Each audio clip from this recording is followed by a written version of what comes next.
तर शू लागलीये किंवा धरून ठेवायची बाबा. हो ना. तुझ्या बायकोचा काय किस्सा होता की तू बायकोला सांगितलं होतंस काय? हो, ती आमची डील होती लग्न व्हायच्या आधी. हे होतं की जर मुलगा झाला पहिला आपल्याला, त्याचं नाव सचिनच असणार. जेव्हा मुलगा झाला आणि ग्रुपवरती टाकलं किंवा मुलगा झाला, तर सगळ्यांचे रिप्लाय यायला लागले, welcome to the world Sachin Bhide. तुझं नाव झालंच सचिन भिडे. 2011च्या वर्ल्ड कपला सकाळी 4 वाजेपर्यंत मित्राच्या बाईकवर झेंडा पकडून असे फिरत होतो. आणि परत आलो ना तेव्हा असं वाटलं की अरे हात आहेत की नाही वगैरे. जोपर्यंत होतो तोपर्यंत कळलं नाही रे.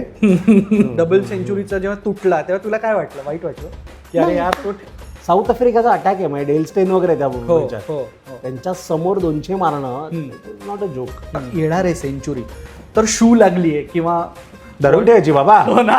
केलंयस ना हो, म्हणजे. कारण जर सचिन कोणी हल्ला जागेवरून आणि सचिन आऊट झाला फटके. त्याचं कारण काय? त्याच्यामुळे कोणी हलायचं नाही, जागेवर बसून आली तर तिकडेच करा. एक मित्र आहे माझा, आत्ताच त्याच्याबरोबर तो निर्माता पण आहे अनफॉर्च्युनेटली.